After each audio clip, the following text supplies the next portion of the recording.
Shalom, salam podcast Eksposisi M116. Kita akan belajar apa kata Alkitab tentang seks sebelum menikah. Alkitab dengan jelas mengutuk dosa seksual, perzinahan, hubungan seks suka sama suka antara orang yang sudah menikah dengan orang lain yang bukan pasangannya. Amsal 6 ayat 23, 1 Korintus 6 ayat 18, Ibrani 13 keempat, percabulan atau amoralitas seksual secara umum. Disebutkan secara khusus dalam Matius 15 ayat 19, Roma 1 ayat 29, 1 Korintus 5 ayat 1, seks sebelum menikah atau seks pranikah tidak disebutkan dalam istilah tersebut secara tepat. Tetapi hal itu termasuk dalam lingkup amoralitas seksual. Alkitab mengajarkan bahwa seks sebelum menikah adalah tidak bermoral dalam beberapa bagian yang berbeda. Salah satunya dalam 1 Korintus 7 ayat yang kedua yang mengatakan karena percabulan telah terjadi, baiklah setiap laki-laki bersetubuh dengan istrinya sendiri dan setiap perempuan bersetubuh dengan suaminya sendiri. Dalam ayat ini pernikahan disajikan sebagai obat untuk percabulan. Hubungan seksual dalam pernikahan yang dipuji bertentangan dengan percabulan yang harus dihindari. Jadi semua jenis seks di luar pernikahan dianggap tidak bermoral. Itu harus mencakup seks, itu harus mencakup juga seks pranikah. Ayat lainnya menyatakan seks sebelum menikah sebagai tidak bermoral adalah Ibrani 13 ayat keempat.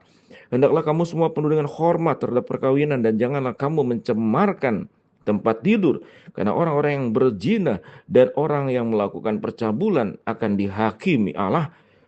Di sini kita melihat perzinahan dan percabulan yang kontras dengan apa yang terjadi di tempat tidur pernikahan.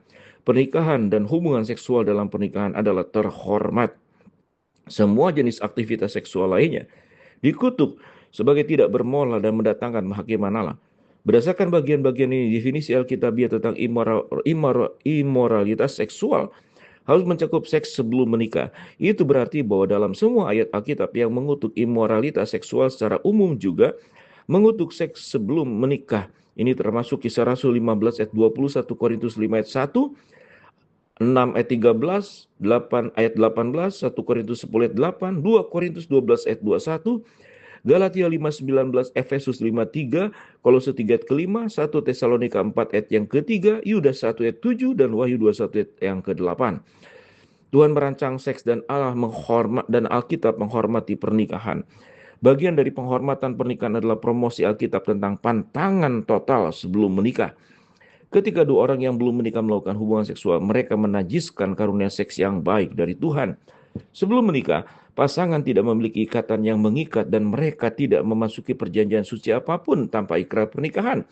Mereka tidak punya hak untuk mengeksploitasi puncak ikrar tersebut. Terlalu sering kita fokus pada aspek rekreasi dalam seks tanpa menyadari bahwa ada aspek lain, prokreasi. Seks dalam pernikahan itu menyenangkan dan Tuhan merancangkannya seperti itu. Tuhan ingin para pria dan wanita menikmati aktivitas seksual dalam batasan pernikahan. Kidung Agung 4 dan beberapa bagian dalam Alkitab lainnya seperti Amsal 5:19 menggambarkan kenikmatan seks, akan tetapi maksud Tuhan untuk seks termasuk menghasilkan anak. Jadi bagi pasangan untuk melakukan seks sebelum menikah adalah dua kali salah. Mereka menikmati kesenangan yang tidak dimaksudkan untuk mereka dan mereka mengambil resiko menciptakan kehidupan manusia di luar struktur keluarga yang Tuhan maksudkan untuk setiap anak. Meskipun kepraktisan tidak menentukan benar dan salah, mengikuti petunjuk Alkitab mengenai seks sebelum menikah akan sangat bermanfaat bagi masyarakat. Jika pesan Alkitab tentang seks sebelum menikah ditaati, akan jauh lebih sedikit penyakit menular seksual, jauh lebih sedikit aborsi, jauh lebih sedikit ibu di luar nikah dan kehamilan yang tidak diinginkan, dan jauh lebih sedikit anak yang tumbuh tanpa kedua orang tua dalam hidup mereka.